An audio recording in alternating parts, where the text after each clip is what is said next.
penjarahan itu bisa terjadi. Kenapa orang-orang itu bisa berbuat kekerasan secara fisik. Tapi aku tetap nggak setuju dengan apapun yang terjadi berupa penjarahan ataupun perusakan-perusakan yang bersifat fisik. Mungkin ini adalah unpopular opinion, tapi aku harus kasih tahu bahwasanya semua itu masalah mental. Jadi kalau seandainya kita selama ini melawan kesewenang-wenangan, itu karena kita nggak suka dengan mental kesewenang-wenangan siapapun yang melakukannya. Kenapa Muhammad 11 tahun selama di Madinah melakukan penjarahan dan perampokan yang tidak pernah berhenti, dan dia lakukan kepada suku-suku kecil dan suku-suku besar seperti suku Bani Nazir, Bani Kainuqa, Bani Hajraj di Madinah, dan juga Najran di orang-orang Nasrani. Itu semua dilakukan dengan sistematika dan terorganisir. Bahkan ada tokoh yang bernama Salman Al-Farisi, orang dari Persia, tokoh yang menginspirasi umat Islam hingga hari ini. Dan Salman Al-Farisi seorang yang mencari kebenaran menurut Muslim, berusaha mendapatkan hidayah meskipun harus menghadapi berbagai tantangan, sehingga sangat dekat dengan Nabi. Bahkan untuk bertanya bagaimana ketika kita dikeroyok oleh banyak orang, maka Muhammad minta saran dari Salman Al-Farisi, maka dikasih tahu, kami kalau selama di Iran dikeroyok, maka kami membuat parit. Jadi mereka tidak bisa semuanya mengikuti, melompati parit itu, walaupun kudanya besar untuk melewati parit tersebut. Jadi perang Khandaq adalah perang atas usul Salman Al-Farisi. Tapi yang paling terkenal, yang saya sangat ingat dari sejarah Salman Al-Farisi, adalah ketua geng, ketua rampok yang disuruh oleh Muhammad untuk merampok kafilah dari Mekah yang berdagang ke Syam ataupun ke Syria, lalu dipotong di tengah jalan, dan Muhammad mendapat 5 bagian, 1/5 dari seluruh rampasan itu. Kenapa Muhammad mendapat 1/5? Ya karena dia banyak istrinya dan banyak sekali yang harus dia tanggung. Walaupun Muhammad itu tidak ikut di dalam setiap perampokan semacam itu. Saudara, saya lanjutkan si Felix Xiao. Ya, Anda tidak mendalami dan memahami ajaran agama dan pendiri agama Islam itu sendiri. Kamu hanya mengikuti karena Islam itu mayoritas, dan kamu akan mendapat menyelesaikan tumpukan-tumpukan uang dari menjual berbagai macam barang, dan kamu seolah-olah hebat sekali. Tetapi saya sangat tidak percaya kamu tidak membaca tokoh Salman Al-Farisi yang melakukan penjarahan dan perampokan zaman Muhammad itu. Kita melawan supaya kita tidak diubah oleh kesewenang-wenangan itu, karena kita mau untuk berbeda daripada itu. Lah kalau seandainya kita juga sudah sama, lantas apa gunanya kita melawan? Karena sebenarnya kita udah kalah. Artinya mungkin perbedaan antara orang-orang yang maling di DPR dengan orang-orang yang misalnya menjarah, itu cuma beda posisi aja. Artinya kalau andai kan mereka dikasih posisi yang sama, bisa jadi mereka berbuat hal yang sama. Jadi stop normalisasi keburukan-keburukan, stop normalisasi sesuatu yang salah dengan alasan apapun. Karena kita lebih baik daripada itu. Karena yang ingin kita bangun itu bukanlah dengan dalil daripada atau for the greater good, enggak. Yang kita pengen bangun adalah sesuatu yang berdasarkan kebenaran. Mudah-mudahan bermanfaat, karena orang bajingan itu guru terbaik, supaya kita nggak kayak itu. Benar sekali, bajingan itu adalah guru terbaik. Seperti selama ini, hampir 40 tahun saya menjadi berguru kepada laqad kana lakum fi rasulillahi uswatun hasanah. Dan sungguh di dalam diri bajingan itu ada teladan yang bagus, dan saya setuju dengan Anda dalam hal ini. Tetapi dalam pengajaran, di dalam pembelaan kamu terhadap perilaku yang terjadi kerusuhan kemarin ini, sepertinya kamu bertentangan dengan si bajingan tadi, yaitu beliau yang benar-benar melakukan segala perkara menjarah orang-orang dan suku-suku kecil di Madinah. Kamu juga tidak mempelajari bagaimana baginda itu mengutus Zaid bin Harithah untuk menggoprok, menggeruduk Ummu Kirfah, yaitu kepala suku yang sudah tua renta, umur 80 tahun, itu kepala suku, karena membuat puisi menghina Muhammad yang selalu melakukan penistaan terhadap orang-orang kecil dan merampas harta-harta mereka. Maka Ummu Kirfah membuat puisi menghina Muhammad. Kalau kami dulu hidup bersama dengan orang-orang Yahudi dan orang-orang Kristen, kami hidup aman dengan mereka. Tetapi begitu Muhammad ini datang, kehidupan kami sangat terganggu, dan banyak sekali suku-suku kecil yang diancam oleh Muhammad dengan masuk Islam atau aman harta kekayaanmu. Itulah ancaman-ancaman Muhammad. Seperti di dalam Quran surat ke-8 ayat 60 dan surat ke-8 ayat 67, di mana Muhammad tidak akan menerima tawanan perang sampai dihancurkan semua suku itu. Bahkan seluruh bumi harus tunduk kepada Muhammad sebagai pelaku sejarah itu sendiri. Nah, saudara-saudara, kembali kepada Salman Al-Farisi, bahwa dia sangat tulus di dalam mengikuti Muhammad, tetapi dia tidak punya latar belakang Yahudi maupun Kristen, karena orang Farisi itu, orang Iran itu agamanya Zoroaster, yaitu menyembah api.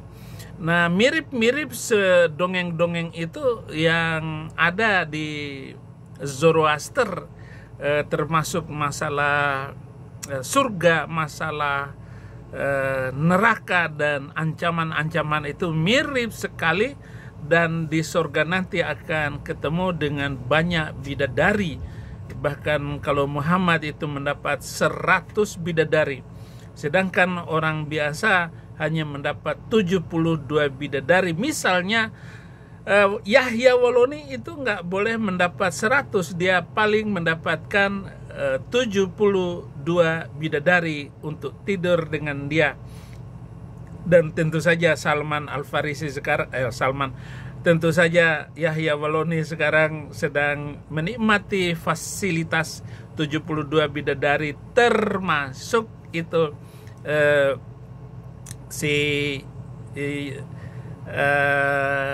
banyak sekali. Tengku Zulkarnain sudah menikmati, kemudian Insan Mukogintas sedang gelendotan dengan 72 bidadari itu dalam sehari. Berarti setiap 18 menit ganti bidadari, dan perawan lagi, ganti lagi, perawan lagi, ganti lagi. Termasuk di hari Jumat itu. Hari Jumat itu akan bertemu dengan Nabi Muhammad, karena Muhammad itu akan menjadi khatib Jumat bagi setiap umat muslim seluruh dunia. Tetapi juga pertanyaan saya, apakah ketika hari Jumat itu mereka didampingi oleh 72 bidadari masing-masing itu? Sambil mendengar khutbah Jumat, sambil gelendotan dengan bidadari yang jumlahnya banyak gitu. Karena mereka bidadari itu sangat harus mendampingi para sahabat Nabi dan orang-orang, ya termasuk nanti Felix Yao. Jangan lupa Felix Yao. Nanti kalau enak-enakan kelenta-kelentu dengan bidadari, jangan lupa panggil nama saya.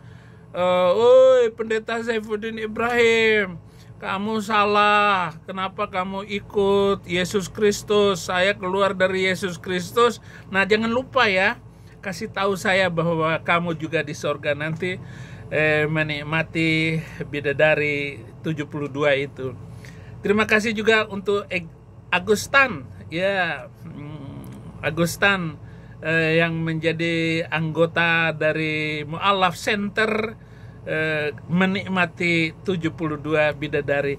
Itu juga saudara-saudara, si Donditan tidak mau masuk Kristen lagi karena terlanjur percaya dengan 72 bidadari. Seperti Salman Al-Farisi memberikan info cerita tentang 72 bidadari dari agama Zoroaster, agama menyembah api, ketika sebelum dia bertemu dengan Nabi ketika dia datang dari Iran waktu itu. Saudara-saudara, kisah Salman Al-Farisi mulai dari kehidupan yang penuh dengan keinginan mencari kebenaran, keluarganya memeluk agama Majusi, agama penyembahan api. Sejak kecil ia merasa tidak puas dengan agama yang diyakini oleh keluarganya itu, karena hanya cerita tidur dengan 72 bidadari yang disampaikan kepada Muhammad